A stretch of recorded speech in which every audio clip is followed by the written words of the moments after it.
It's all about truth. All of it. Every single thing. All boils down to the truth.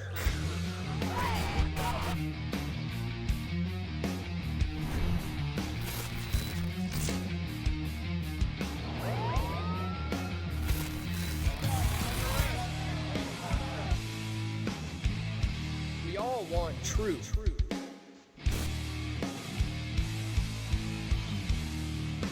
The truth will set you free.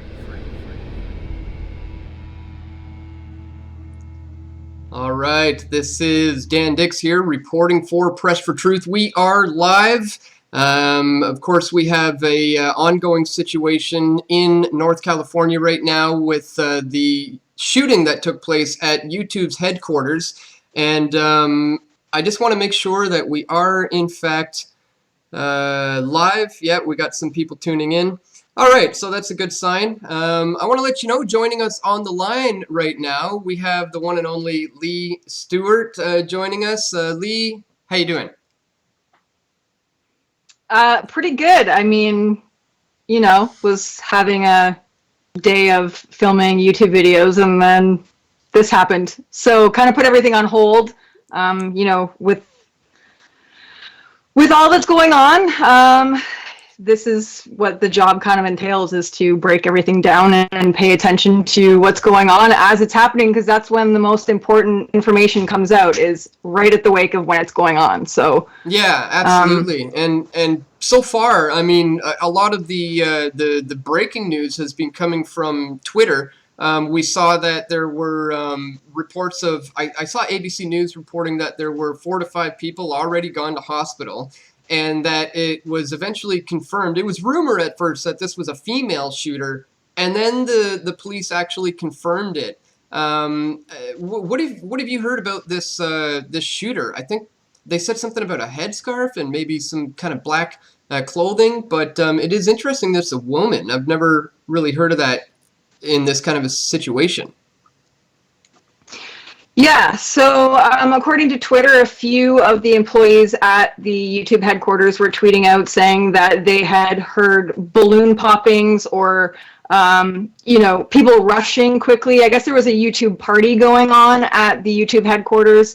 And yeah, initially it was reported that it was a woman, a white woman in a headscarf, who had entered the building and started shooting people. And then later reports said that it was the woman who went to the YouTube headquarters with the gun was actually after her boyfriend. So that's also a narrative that's going on. I haven't seen any conflicting reports stating otherwise. So I'm kind of going with that right now. Yeah, I mean, there's obviously a lot of confusion that surrounds these type of events within the hours. I mean, it's only been a few hours since this has happened. And some of the kind of conflicting or confusing reports are police, in the brief little press conference I saw, don't seem to be too sure if there was a second shooter or not. And they're not sure if the person that they found had killed themselves. But I have heard potential reports of a second shooter. Have you come across anything like that yourself on Twitter, or any info about possible more than one gun person? Did you just assume their gender? Because I don't know. With YouTube, totally it's a slippery slope. I mean, and it yeah, could have with been a the man laws in identifying Canada, as a woman. Yeah, I could go to jail for that, really, here in Canada, for misgendering this shooter. My bad. I won't assume that again. The shooter person, right? And maybe that's maybe why there is conflicting reports of it being a man. Maybe the person identified as a female, but biologically they were a man. So you never know. You never know these days. I honestly would not be surprised. But anyway, so what we're going to go with, what the media is saying, is the witnesses did report a second shooter. There is a few people. There was one interview with a witness who works in the building that said that there was a man shooting people. And then he was abruptly cut off by the reporters saying, oh, no, he's confused in the heat of the moment. And, you know, they totally cut him off. So I would hopefully like to find that interview somewhere buried in everything that's going on right now. But that's definitely something to take a second look at. Yeah. And it's very common for when these things go down that there's always a report of a second shooter. And whether that's by coincidence or done by design, I don't know. But I just noticed a trend with that. Well, one thing I'm guaranteed of is the gun control trend is certainly going to be kicked into overdrive here. We've already seen in the wake of the Parkland shooting these kids being used for propaganda purposes to push this agenda. And I mean, I don't know if you saw my video. I went to the March for Their Lives in Vancouver event, and you know, just questioning some of these people. They couldn't define what an assault rifle was. They couldn't really describe the differences between semi-automatic versus automatic weapon, fully auto, and you know, these are people who are pushing for legislation about stuff they don't even know. So we know that the media often uses emotional reactions and people's emotional state to manipulate them. And this is potentially one of those events that they're going to manipulate people's emotions right now to push for more gun control, it seems. And I mean, I'm already hearing some of this stuff on the news. I think I was tuned into ABC a little bit earlier, and they were already saying, "Well, we know this is we're gonna have to talk about gun control now." What do you think? Is this going to be like used as a way to really push the narrative back to, you know, everything that Parkland brought up? Oh my gosh, this is like the proverbial nail in the coffin, so to speak, I think. They don't even have to get kids to deliver their message now. They've got YouTube on board. And that was a point I was going to bring up, is that during the Parkland shooting and getting information out there, we were seeing such, you know, censorship on YouTube, speaking about anything about the gun, you know, the shooting at Parkland, or critiquing what the kids were saying. We were seeing videos being taken down off of YouTube because of that. Mm-hmm. I was actually censored on YouTube for posting a photo and then actually tweet out your video that was titled, you know, the Vancouver March for Our Lives, Just Shoot Me. That's right. And they actually said, yeah, they actually said that I was promoting, you know, self-harm or suicide by tweeting out your video, which it had nothing to do with that. Right. So this shooting happening at YouTube is now going to give YouTube a platform to promote gun control. And they're also going to have, you know, users like PewDiePie or Shane Dawson, or, you know, people who are sponsored by YouTube or promoted on a regular basis, who have contracts with YouTube promoting gun control. And it's a perfect platform. I mean, like, it couldn't have happened at a better time. And we see, you know, things, you know, quickly changing all the time in mainstream media. But it's kind of taking the focus off of the Parkland shooting, and now everyone's attention is going to be drawn onto this. Yeah. It's, you know, we also saw, you know, funding from, you know, Jack, the creator of Twitter, donating $500,000 to the March for Our Lives campaign. So we know that these social media platforms are absolutely on board with gun control. It's all part of the narrative, and we're going to see, you know, I think this event did happen, as far as I'm concerned, and that it wasn't a hoax or a false flag.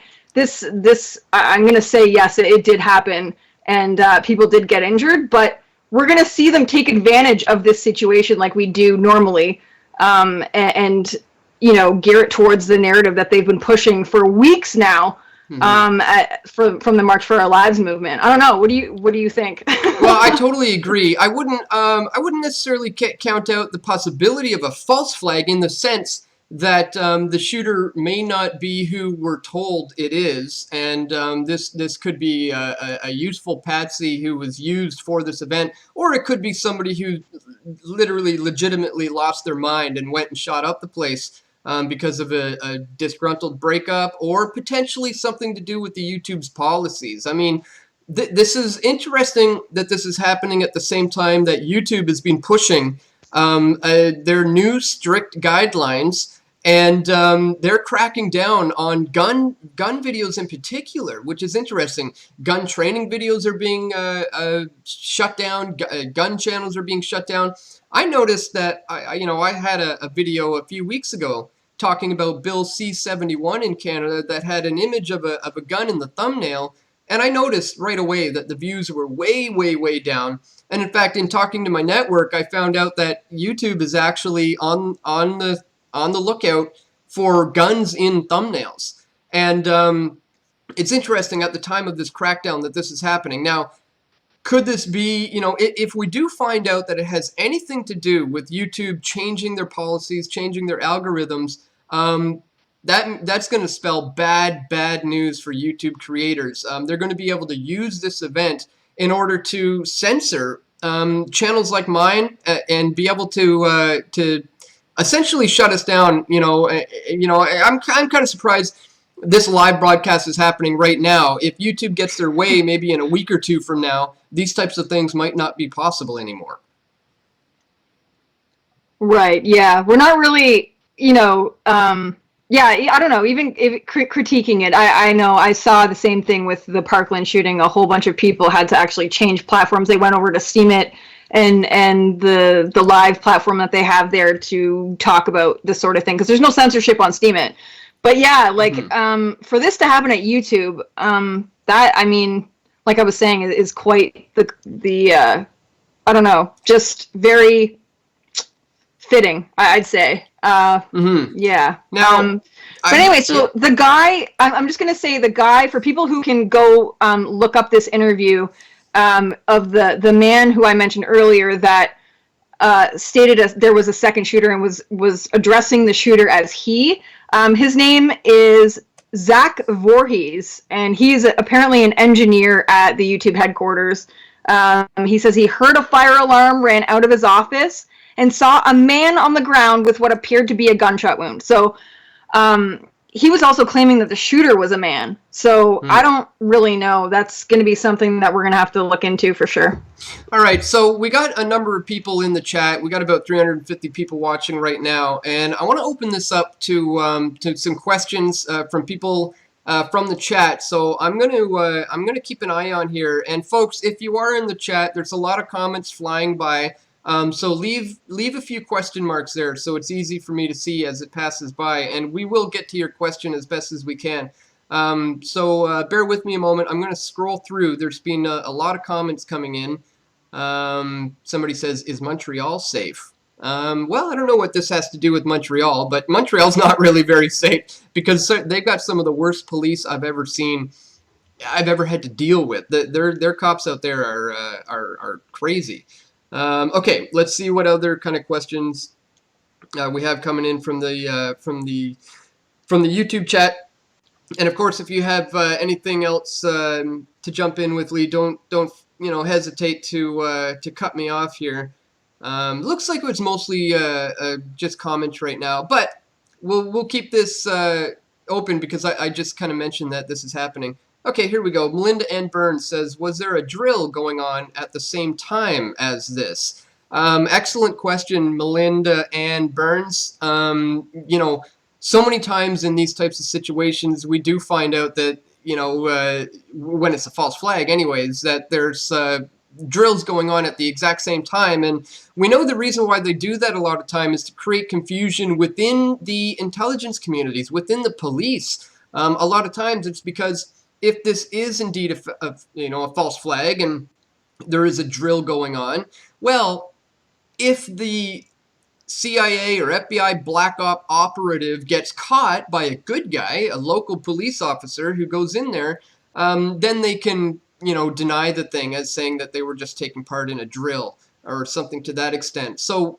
we're certainly not going to rule that out. As we said, it's pretty early on in the event here, but we can't rule any of this out. We're going to pay close attention to it. Now, I happen to think, Leigh, that if somebody was armed in that building, I believe they have 17,000 employees. I think well, maybe it was 1,700. I'll have to look at that number again. The employees in that building, if they had somebody who had a concealed carry, I think it's a very, very, very, very safe bet to say that this situation could have been neutralized a heck of a lot sooner than having 4 or 5 people currently injured. What do you think? I mean, it seems to me that if somebody was there, a good person with a gun, they may have been able to stop this situation. Absolutely. I'm actually just looking up what security is like at the YouTube headquarters, because I mean, like I said before, like there's probably a lot of people who are disgruntled users who, YouTube has either suspended their account. I'm imagining they get a lot of backlash and a lot of hate, from people who are unhappy with their service. So I'm actually just looking up to see if I can find anything about their security. And of course, there's going to be cameras lining that place. So it's going to be interesting whether they release the footage of that as well. As far as I know, the doors are generally locked at all times, and you have to get buzzed in. I mean, they get fans, they get crazy people. You can't just go into YouTube's headquarters in San Bruno, California, and just walk on in the front doors, just anybody. This is a highly secured building, as I understand it. They have to be buzzed in, and the doors are generally locked. So it will be interesting to find out how this person entered the building, whether they were let in by somebody else or if they somehow managed to sneak in. That's something we're going to have to keep an eye on. Somebody's calling me. Well, and reports are coming out. Reports are coming out. They said that the fire alarm was going off. So is it the same scenario that we saw at Parkland, where there was a fire drill and then everyone was evacuated? And then it's going to be interesting to see what the narrative is. They did hold a press conference about an hour ago, and they didn't really state anything as to regards for that. But I'm hoping that they're going to have another press conference soon where it kind of clears up a lot of the questions. Yeah, I'm keeping an eye on the live broadcast right now from ABC, who was broadcasting live earlier, where I saw the police. I'm going to see if I can screen share this, and maybe we can tune in. I don't know if we'll get audio, but let's give it a shot for a second. Just bear with me. There we go. Now let me turn it up and see. The workers at YouTube ran to a shopping center across the street, and some of those people were injured. Let me know if you guys can hear that in the chat. Leigh talked with some of the people that helped the victims, and Vic is live on the scene for us now. Can you hear it, Leigh? That's right, Larry. This is the Bay Hill shopping I can't. center. That doesn't mean everyone else can. Okay. Is the YouTube campus now? And as you said, many of the YouTube employees rushed over. Let me check here the chat. to Let me know, escape everyone in the from chat, if you can shootings. hear Let's go to the cell phone video that was provided what we're hearing to on the us by screen here. viewer Steve Hall. Steve, thank you very much.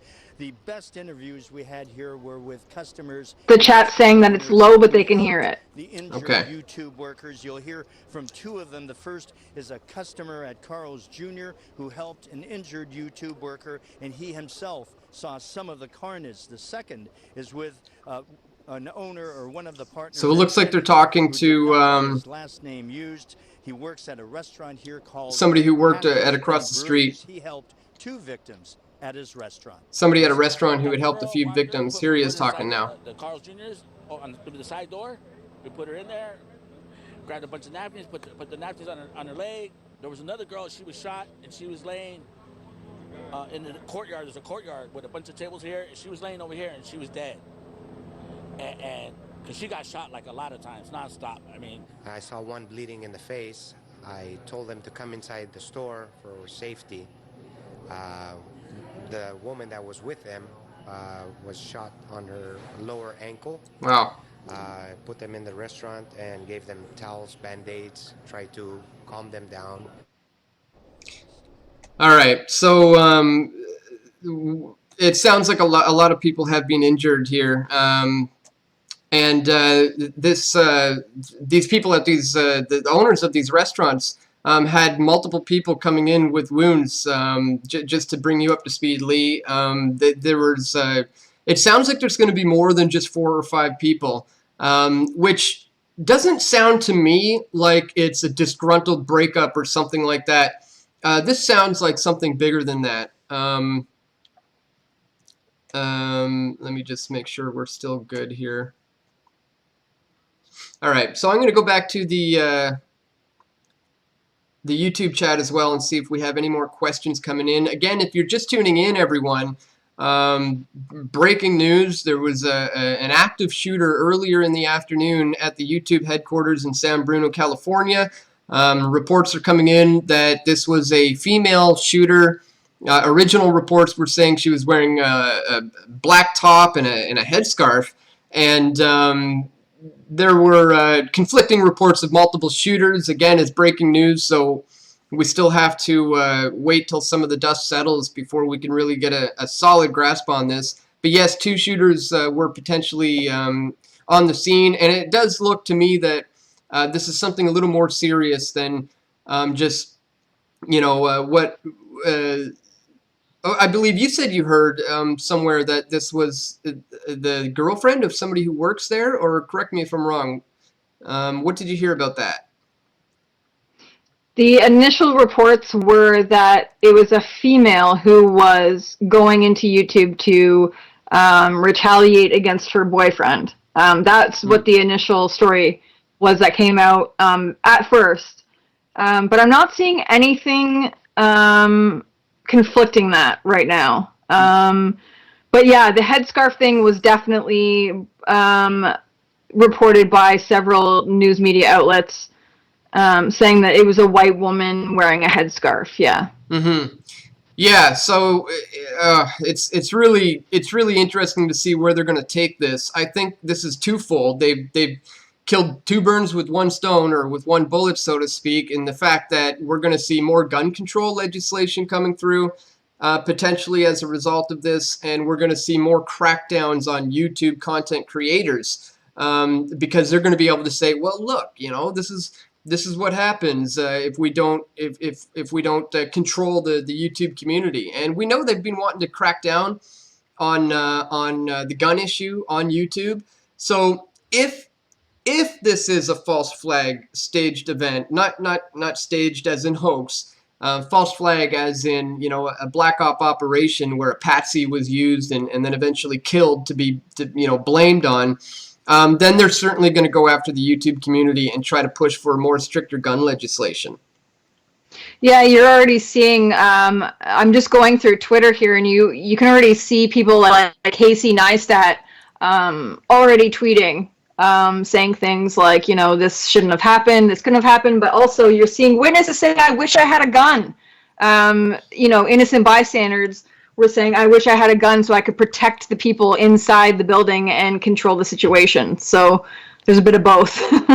Yeah, well, maybe it's time that people finally get that point, that more lives are saved with guns than they are taken away with guns. Because, a big problem, Leigh, is that stations like CNN and a lot of these news stations in the United States, they just simply don't report on those stories that are all over the place. They happen all the time. There was a case with the Maryland shooting, I believe is where it was, just a couple weeks ago, where a kid went into a high school and one of the on-guard security guards neutralized the situation by shooting the kid, and that wasn't reported on by CNN. So they're actively trying to suppress the stories of guns saving people's lives.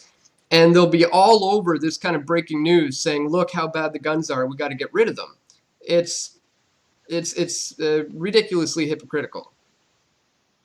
Yeah, there's also the church shooting, where what was his name? Dylan.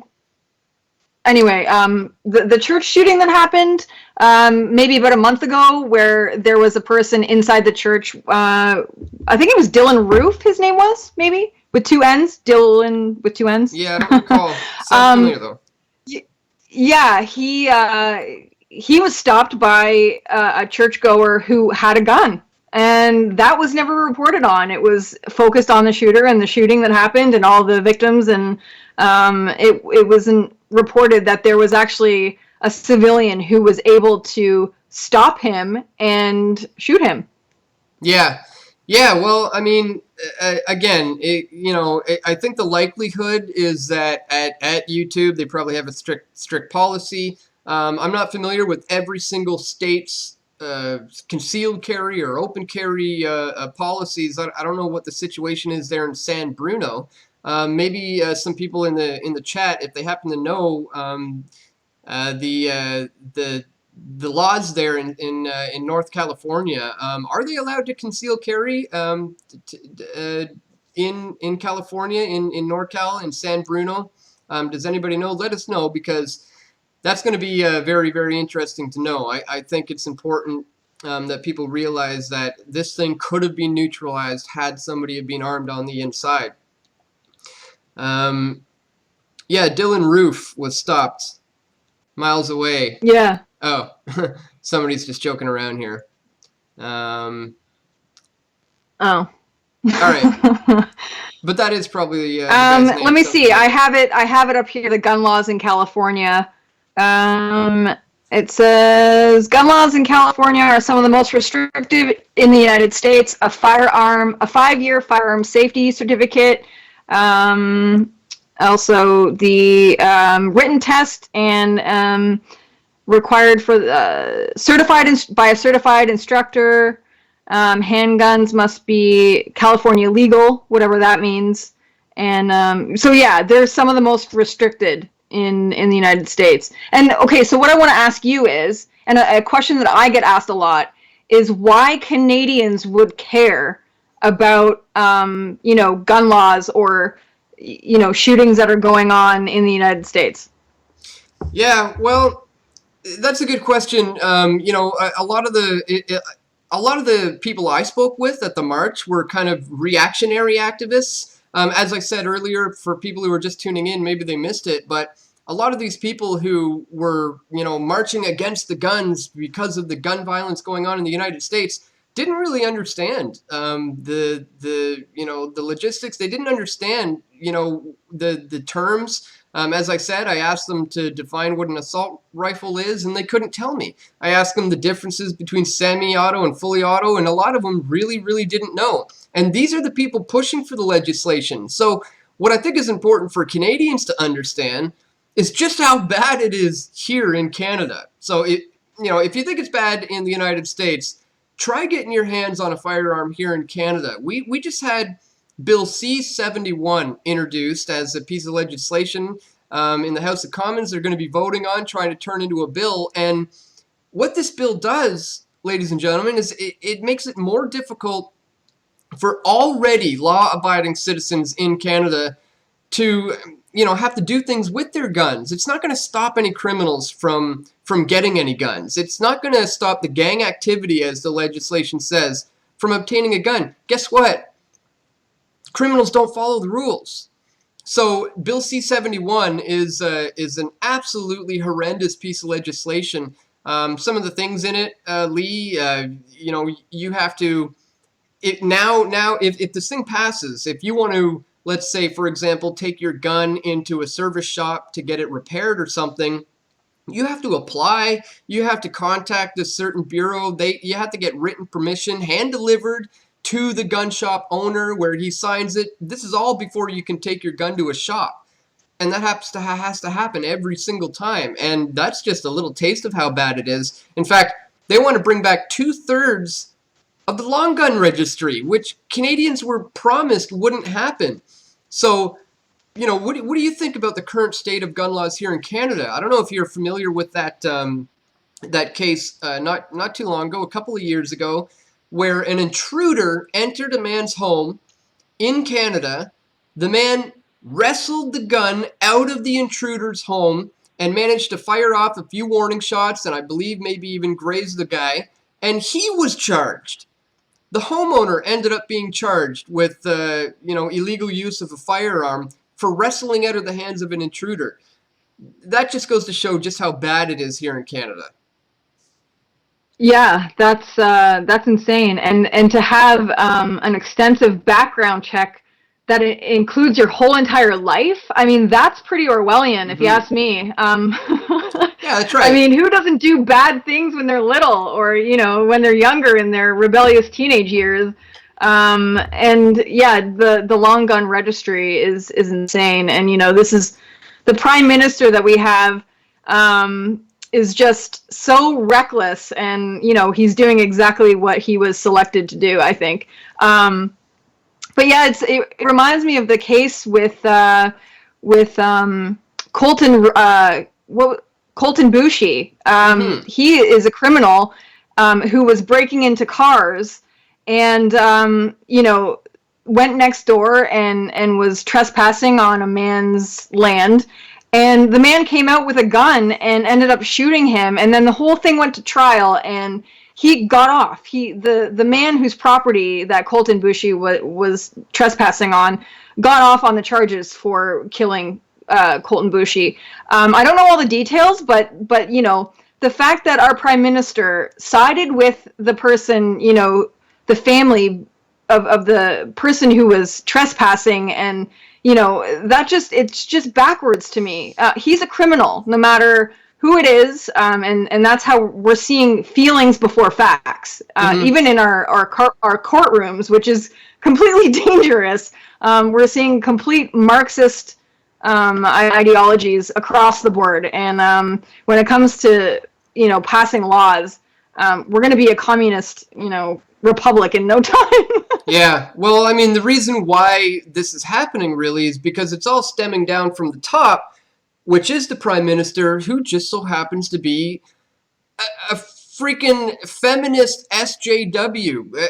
We literally have a social justice warrior who, I'm just going to say it, infiltrated the political system and managed to make his way into becoming prime minister. Obviously, he's been, you know, fed with a silver spoon ever since he was a little baby, you know, kind of born into the system. But this is what we're dealing with here in Canada. Trudeau is absolutely brutal. And, you know, the C-71 gun legislation they're trying to pass has to be rejected, lock, stock, and barrel. You know, some of those other things in that bill just came to mind now. Did you know you have to get permission, written permission from your spouse? It might not be super bad idea, but you also have to inform them of your conjugal partners from the last 2 years. And on top of that, all of these people will be subjected to getting an interview from the police, and you're essentially, it's like you're being investigated at any single given time. Now, here's the crazy one that a lot of people don't know. If you have a restricted firearm, and not just like a rifle or a, you know, you're out on your farm or whatever, but you have one of these guns that are a little more difficult to get your hands on, you actually waive the right for the police to have to get a warrant to enter your home. Did you know that? So at any given time, the police can just come in and check you out as a restricted gun owner here in Canada without the need for a warrant. Unreal. Oh, we may have lost Leigh. She's frozen. I thought you were just thinking about something for a little while, but I think the feed might be frozen. Oh, there we go. We got you back. Can you hear me? Yes, I can now. Okay. Okay. You froze for a second, and funny enough, you had kind of a pondering look on you when it froze. So I was like, wow, you're thinking really hard about that one. All right. I'm going to check out the chat here again, and keep an eye on Twitter for me, Leigh, because I'm going to monitor all of the chat window here, and you know, mad props to James Corbett though for getting rid of his Twitter. But in situations like this, it is pretty handy sometimes to be able to stay on top of breaking news. Oh my gosh, yeah, I miss him on Twitter. But you know what? It's a big move. You know, I realized how addicted I am. Like, I'll just be, you know, not doing anything and just go for my phone to look at Twitter in moments. And he actually pointed that out in one of his videos where you're just like, it's by habit. You don't even realize you're doing it. But yeah, in times like these, I mean, I guess you could always just look at Twitter even though you don't have an account. But yeah, it's definitely helpful in times like this. Even if you don't have an account, as was exposed by the Project Veritas videos, they're still tracking every single thing you do. Even if you're not registered and you don't log in, they're still paying attention to the searches. They're still paying attention to the stuff you're looking at. And, you know, that's something a lot of people don't realize, is that even if you don't have an account, they're watching you. So, you know, mad props to Corbett for you know, being a pioneer as he is and trying to lead the charge and get people to follow him. I've been thinking about it, you know, to be honest, because we have to admit to ourselves, it is a stupid, ridiculous addiction. And, you know, what happens is it's basically the same chemical in the brain, dopamine, that is released when you're doing things like gambling or doing drugs or drinking alcohol. I mean, it's there's an addictive nature to it, where you're constantly looking, trying to see if you got another like from that Instagram or the Twitter or the Facebook, or, you know. And, you know, if people say, well, that's, you know, you got a problem with your ego, well, guess what? You're just not admitting that you're addicted to it. And if if you're not, you will be soon. So and that's all done by design. So, but anyways, back to the matter at hand. I saw a question fly by here about security at YouTube headquarters. I can't find the question now. I just saw it fly by. I'm trying to find it. But yeah, we touched on that a little. Here it is. GTO Mama. Weren't we looking into security at YouTube headquarters? Bunch of question marks. Yeah, I did try to Google. I did try to Google what their security is. It came up nothing. Actually, they're flooding the entire search engine with just the shooting. So it's almost impossible to find out any information regarding YouTube headquarters right now. But they are holding another press conference I think it's in an hour. Okay. Well, so yeah, we'll probably get more info there. All right, let's tempt. And if this woman was wearing a "Make America Great Again" T-shirt, or like, if the shooter was wearing, like, you know, if they look into her background and she's a conspiracy theorist, or, you know, I don't know. It's gonna be bad.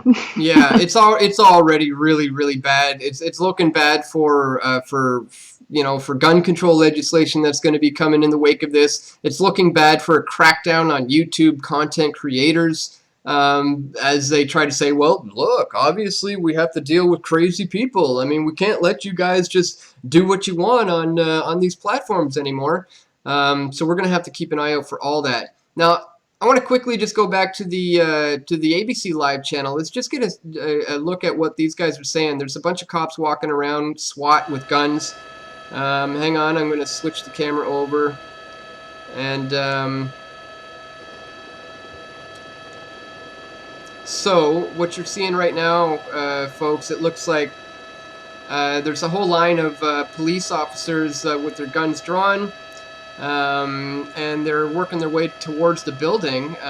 This is a live shot. This is a live helicopter shot right now. As you can see, it says it's live right here, and it looks like they're approaching the building. So I don't know if this is necessarily a done deal here or what. I thought, you know, the situation was pretty much contained and pretty much over. But right now, I'm watching live footage of armed officers slowly approaching the building. But then again, they could just be checking it out from all angles. But they're not really saying anything right now, so I'm just going to mute that. That sounds really bad. And we'll bring you back here.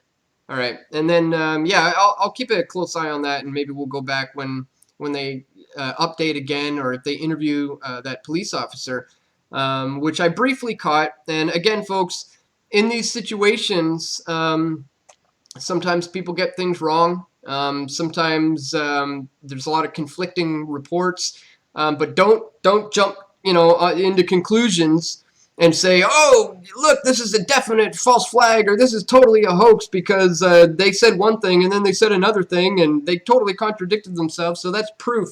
You know, it's only been a few hours since the event happened, so we're going to really have to let the dust settle before we can outright call this, you know, a false flag or something like that. And I'm probably going to be attacked now. The Dan Dix Exposed videos are going to come out because I didn't call it a false flag within the few hours of it happening.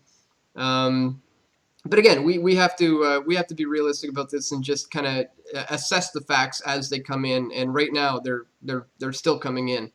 It's also going to be interesting. I just thought of, like, you know, how to see if there's any, other than the motive, if there's mental health issues, because that's also another narrative that we've seen in the past with shooters. The mental health issue all the time.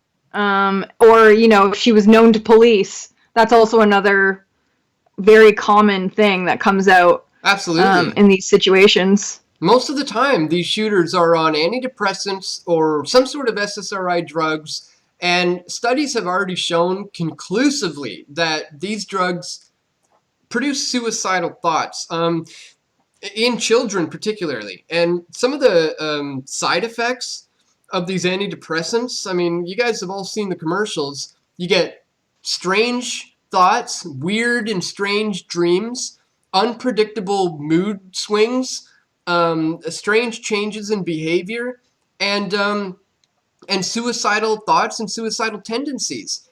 These are a lot of the side effects that come from these drugs. And as you said, so many times these shooters are on these drugs. So maybe we got to start, pointing the finger at big pharma here. Maybe it's time we really take a step back and look at the root causes of some of these issues. And I think big pharma is definitely somebody we should be pointing the finger at. Hopefully that'll be revealed in an autopsy if it is indeed true, but I would not be surprised either. Oh yeah, big pharma is a huge player, and they're never, they're never criticized, and it's always the gun, that's blamed. Why not big pharma? That's such a good point. Yeah. Because, they diagnose, 80% of Americans, have some sort of underlying issue that is treated medication. So the side effects are greater than the actual condition itself. I mean, you could say you were tired all the time and a doctor would prescribe you something, because every time they prescribe a drug, they get an incentive and they get paid for that. So they're making money regardless. And, I think in this why aren't they being held accountable? It's something like 1 in 4 kids or something like that is on some sort of drug from big pharma, some sort of antidepressant or something like that, which is just a staggering, shocking statistic. But we really need to look at the root causes of these shooting situations if this indeed is organic. Somebody put out a video that went viral after the Parkland shooting, pointing out a very interesting point. And I want to get your thoughts on this. The fact that pretty much every single one of these school shooters, not just the schools, the theaters, the malls, the schools, guess what common theme they all have in common? It's the fact that they didn't grow up with a dad. A lot of these shooters are fatherless. They didn't have a fatherly influence in the home. I think it was like 90% of these guys grow up with single moms, and there was no fatherly influence in the home. That really speaks louder than words. I mean, that's amazing.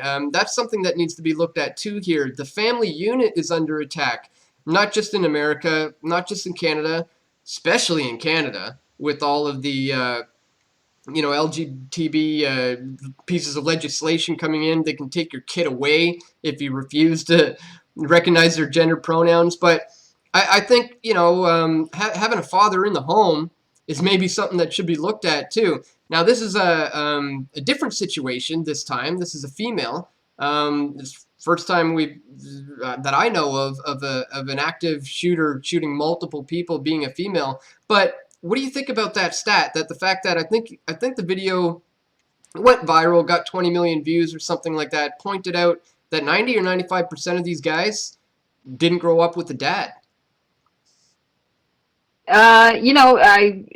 It wouldn't surprise me. And that's, like you said, all done by design. We're seeing an attack on the family dichotomy all the time. With the way the economy is going now, both parents have to work. Whether your parents stay together or not, they're out of the home, and people are now raised by the state or the government. Kathleen Wynne just introduced daycare is going to be fully paid for on the Canadian taxpayer's dollar, and that means more indoctrination for your kids. That means more cultural Marxism for your kids, more brainwashing. Basically, kids are raised in prison camps. And then, busy parents use things like television to babysit their kids. So they're getting more brainwashing that way. Things like, a tablet where kids have, a chance to look at the internet 24/7. They use that as a babysitter. I think all these things play into the factor of breaking down the family dichotomy, and even conversations between humans no longer happen. I've seen people sitting at a table looking at their phones instead of talking to each other and having a conversation. I think all these things play a huge factor into that. With the Parkland shooter, we saw, he was screaming for help, and did it in several ways by taking to social media, by leaving comments on YouTube pages or YouTube videos, and Instagram accounts, screaming for help. And he also fell through the cracks of mental illness. And it came out later on that the students at Parkland were even bullying him. And why was he turned away when he tried to ask for help? I mean, there's just so many factors that play into people who are screaming for help in so many ways and being ignored, and just the way society is now. It's just unbelievable, and very well done by design. I think we've seen that time and time again. So yeah, that doesn't surprise me. Absolutely not. Yeah. Now I'm just going through the chat here. Somebody points out, and this just seemed weird to me too, that everyone is taken to Zuckerberg General Hospital. Kind of odd that the name of the hospital is Zuckerberg Hospital. Did you hear that? No, that's weird. Cause yeah, he's just on trial for spying on people. Yeah, what we've been talking about for a long time, myself over a decade, being laughed at and called a conspiracy theorist, that this is going on at places like Facebook. Now it's just common knowledge. It's like, oh yeah, that happens, but at least I get to stay in contact with my old grade school friends. That's the mentality of most of these people. So maybe it's time to delete it all. Delete Twitter, delete Facebook. Maybe I should take the plunge like James Corbett did. Oh man, that's brave. Yeah, well, it really is tantamount to quitting cigarettes or quitting heroin. Probably it's similar, because I'll have to admit it is an addiction. Sometimes you just reach for the thing and you don't even want to be looking at it. You just do. It's just like an automatic reaction. We have that phantom vibrating thing. That's all. That's all because we just want to get that dopamine release again. But as I said, in times like this, it can be handy to look at the breaking news on Twitter. But it's so controlled and manipulated that they're going to steer the conversation into where you want, they want you to think about it in certain ways. And we know that's going to go towards gun control. I mean, we've already heard it on the news stations. They're already talking about, well, we're obviously going to have to talk about more serious gun control now. Why don't we talk about mental health control? I mean, that should be the focus, I think. And again, I absolutely would not be surprised if we find out that this person was on a lot of drugs. Yeah, I'm probably going to go with that narrative as well. It's not going to come out that she's a feminist or something like that. That's not going to come out. Yeah. Yes. Most likely not. No. I don't know how Justin Trudeau would spin that one. Yeah, really. So you were just mentioning, things like Twitter and Facebook, they promote to you what they want you to see. And I actually sent this to you earlier on today, and it was a screenshot of what was trending on Twitter today, and it was Christian privilege. Oh yeah. And also love a Muslim was also trending at the same time. If that's not divide and conquer, I don't know what it is. They promote to you what they want you to see, and that is a piece to the whole thing. It's attack on Christian and family dichotomy and pinning it against Muslims and all that whole narrative. It's crazy. And now this girl was also wearing a headscarf. Like, Well, just look at that video that just went viral like a couple days ago, showing all the local news stations under the one affiliate who fed them a script, and they all read the same script, warning people about fake news. I put out a video about that just yesterday, I think, and showed, I still got the book right here because I was just working on this video, Propaganda, ladies and gentlemen. If you haven't read this, I mean, it's not big. You could read it in a couple hours. Propaganda, written in 1928 by Edward Bernays, the nephew of Sigmund Freud. This is an absolutely must read if you want to understand how people are being manipulated and how societies are molded, shaped, formed, controlled. I mean, in my video just the other day, I read from chapter 1, right in the beginning of the book. He starts by saying this, and I'll just briefly read it again. The conscious and intelligent manipulation of the organized habits and the opinions of the masses is an important element in democratic society. He's coming from the viewpoint that this is necessary to control the goyim, right? Those who manipulate this unseen mechanism of society constitute an invisible government, which is the true ruling power of our country. Here's the important part. We are governed. Our minds are molded, our tastes formed, our ideas suggested largely by men we have never heard of.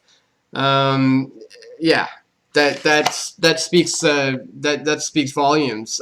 So if you are not familiar with this book, go pick up a copy of Propaganda. It will really open your mind to how people are being manipulated. And in these kind of events, I mean, look at what happened post 9/11, okay? How the narrative was already determined. We were already hearing from every news station on the day that Osama bin Laden, you know, Arab terrorist Osama bin Laden.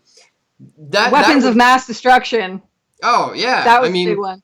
it's so easy to see how they can use this mechanism to spew a narrative that is going to be regurgitated by the masses. And I witnessed it myself at the March for Our Lives protest. When I asked these people the questions, they gave me the same answers that CNN spews, which is, why does any civilian need an AR-15? You know, that's the talking point that they constantly got, because they got it from the news. That's all they know. And most people who say those things didn't grow up around guns. They've never really fired guns. It wasn't a part of their upbringing. You know, their family wasn't into guns themselves. Those are the kind of people who spew the rhetoric coming from places like CNN. So yeah, to me, it's blatantly obvious, because I've been researching this for a long time, how we're being manipulated. But in this event, in this post-YouTube shooting event, beware, people. Be very leery of how they're going to manipulate you emotionally into going along with gun control legislation that is not going to stop criminals from being able to get their hands on a gun. Again, it's just going to make it more difficult for law-abiding citizens to have guns. And the ones who already do, it's going to turn them into criminals overnight. Because in America, did you know over 3 million people have an AR-15?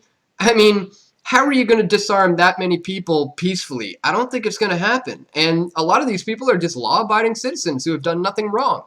So again, the gun's not the problem, folks.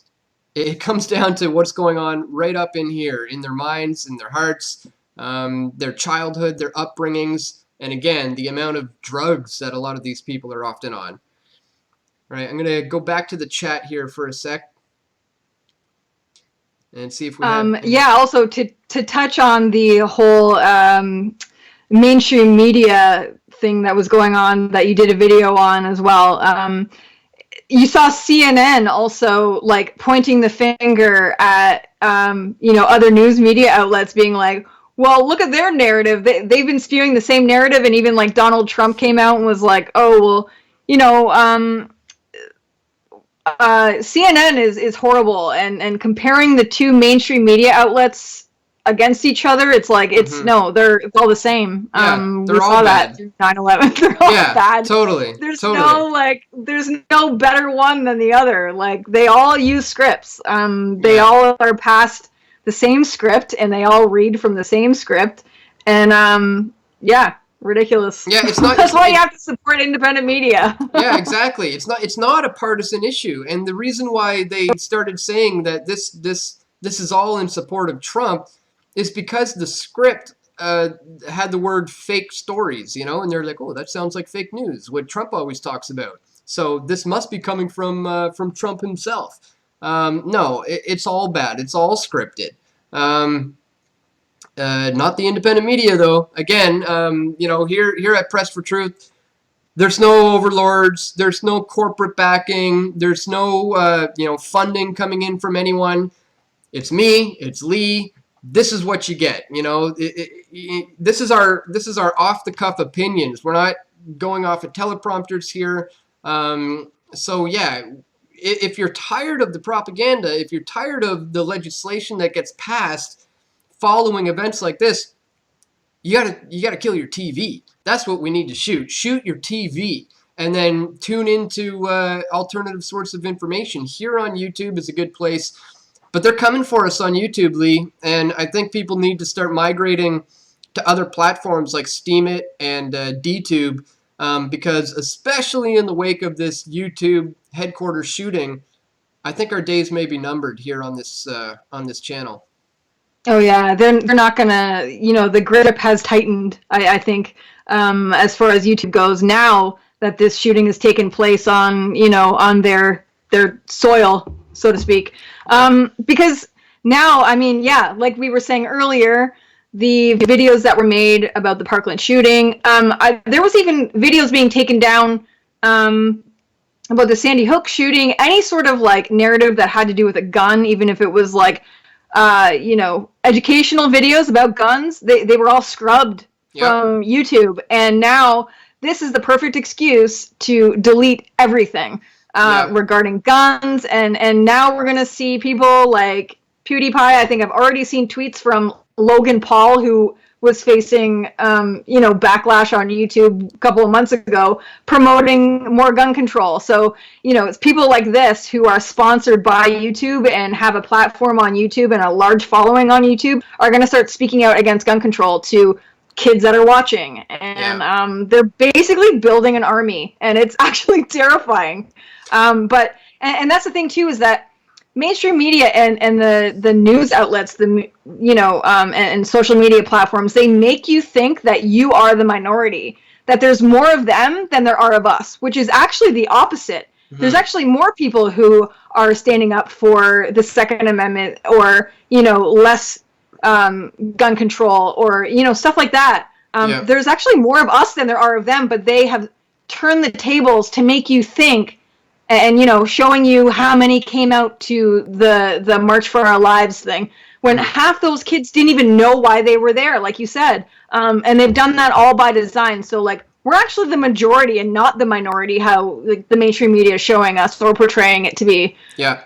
And, I was targeted by YouTube not long ago where they gave me a community guideline strike for a video that I posted over 5 years ago, because it included the words crisis actors, right? Now, at the time, this is about 5 years ago, there was a documentary going around that made the claim that I was a crisis actor who was involved in Sandy Hook.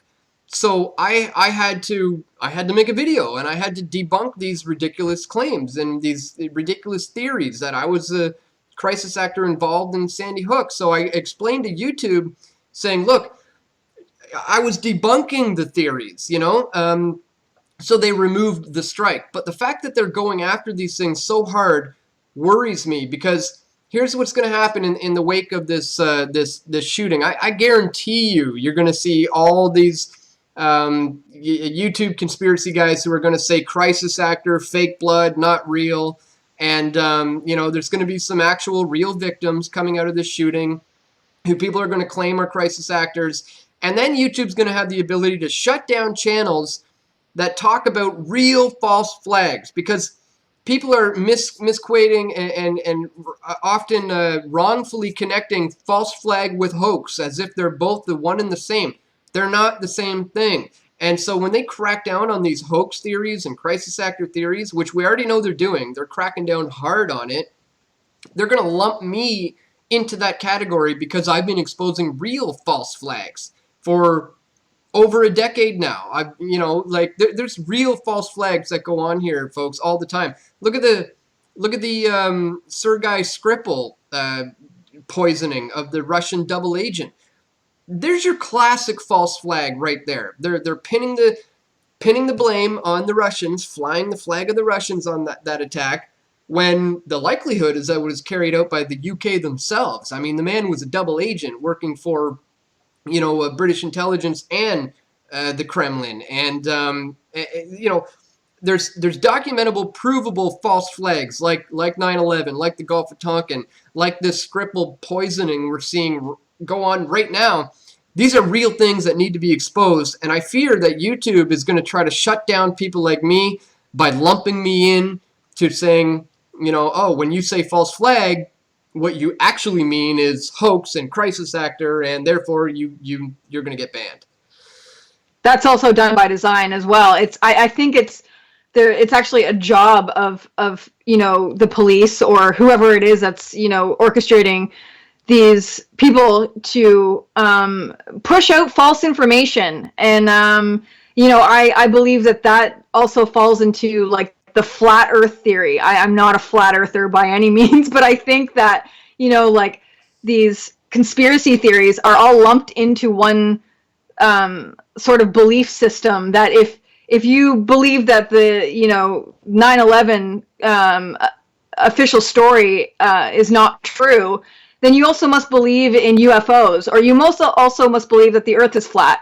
That's all done by design to discredit the whole movement. We saw that a large amount of misinformation going on within 9/11 when that was going on, just to discredit the whole thing, to make us look like we're all a bunch of crazy people. That's not the case at all. I think when we hit the nail on the head, that's when they come down on us the hardest. Yeah, and I think it's safe to say that in the wake of the YouTube shooting, they're going to be going after your guns, and they're going to be going after YouTube content creators. So it's not looking good, folks. It's really, really not looking good. Let's go to this right now. We got the press conference happening. I'm going to switch over to the police officer. Bear with us, Leigh, because I know you can't hear it, but we're watching it now. Ankle injury suffered trying to get away or flee the scene. So I just want to make that point clear as I can, so everybody knows. We're kind of in the process of transitioning our work now. It's transitioned more from a tactical or active fluid situation to more of a static investigative effort, and we are going to be out here for some time. I can tell you there's no immediate threat to the community. I'd like to thank all of our partners and allied agencies. It was truly a collaborative effort. As you can imagine, this is a large endeavor and requires a large response, and it went very, very well, and we're grateful to those folks. We're also grateful to the folks at YouTube. All of their employees responded to this in an exceptional manner and provided support not only to us but to their employees. So that's kind of where we're at. We are transitioning. We anticipate being out here through the night as part of our investigative effort. I don't anticipate having additional information prior to sometime tomorrow based on the methodical steps we have to take to process the scene and go through the investigation. So that's pretty much all I have for you right now. All right, so not a whole heck of a lot of new information at this particular press conference. Is still processing that. Hang on, let me go back. What they've done with They're asking what they've done with the body of the suspect, I don't know that. and if it's been taken into the possession of a coroner. No, I'm sorry. There were three victims of the shooting, and then that's not including the fourth person that is we believe to be the shooter that was a self-inflicted. So three victims, with the fourth victim being self-inflicted, killed by the shooter. It's been a very short time, and we had to work with the coroner even to ID this person. We know very, very little right now, and we probably won't know more until tomorrow. What about the the identity of the shooter? I don't have any information. I don't know. Can you give the shooter's name? The door, there were people fleeing from outside the building, so my understanding is those doors were open because of people exiting the building, so I don't think that was an issue going in. Their understanding is that the doors were open. Yeah, I don't have any information regarding that at all. Well, we just finished the slow methodical search just about a half hour or so ago. The way we do it is in an active shooter situation. As you can imagine, our first priority is to address the threat. So the first officers on scene immediately entered the building to identify and stop the threat or address the threat. After we do that, we conduct a cursory search to make sure that there's no obvious threats there, and then we want to cover all the bases. So what's taken so long is that we developed search teams to search the building floor by floor, room by room, in a slow, methodical manner to make sure that we've located and identified each of the threats, and at this point we believe that we have.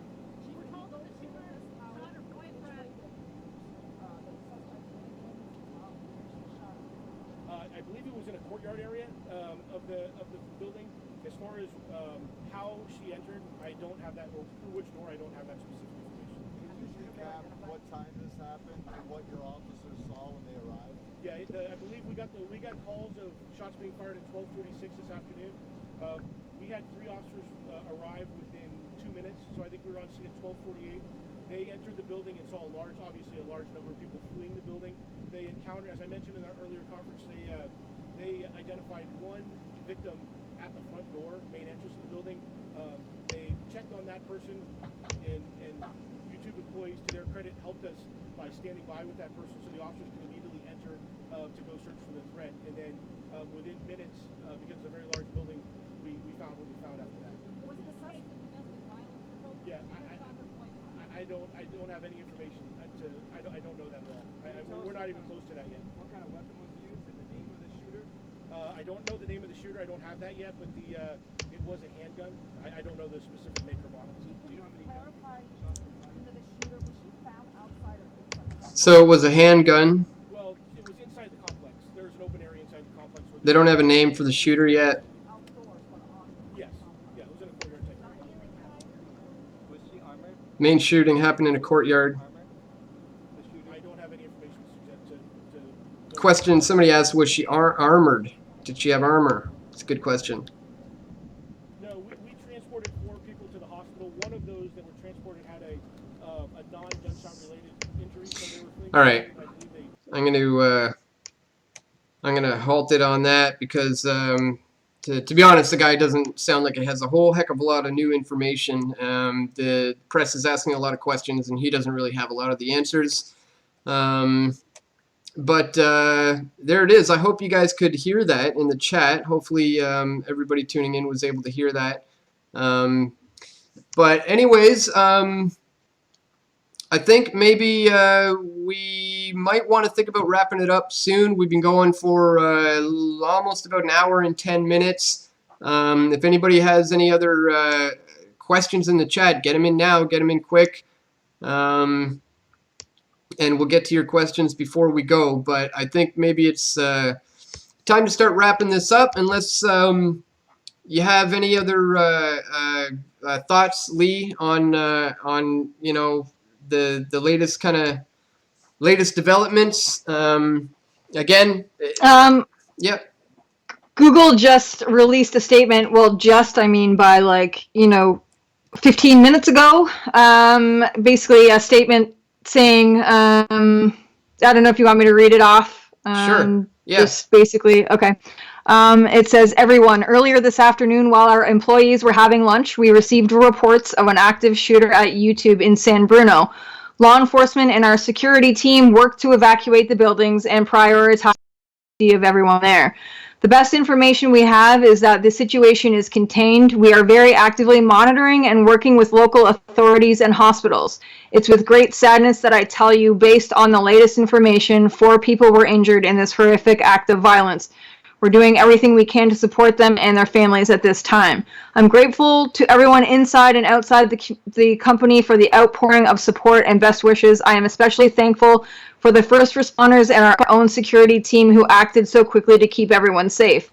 I know a lot of you are in shock right now. Over the coming days, we will continue to provide support and help everyone in our Google family heal from this unimaginable tragedy. Let everyone come together now to support Susan and the YouTube team. So it looks like they did have their own security inside the building. So wow. Yeah. Wow. Well, so yeah, that was their statement. Yeah. Okay. Well, that's this is breaking news, obviously. So it's going to be really interesting to see where this develops. I think we cut out and then we're back now. I believe. So hopefully that doesn't happen again. But maybe we should just go ahead and wrap it up before that does happen again. Leigh, I want to thank you for coming on, obviously, in such short notice. It's just happened. We're going to keep people up to date. I know you were working on a video today about, well, I don't know if we should tell them, well, whatever, that's up to you. You can let them know what it was about if you want. But either way, we had to stop all things and jump into this one.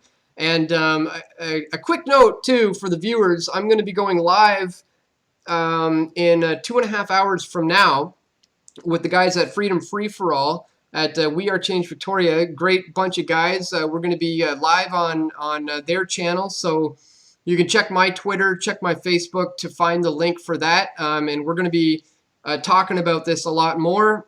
By then, I will have had a chance to at least had something to eat and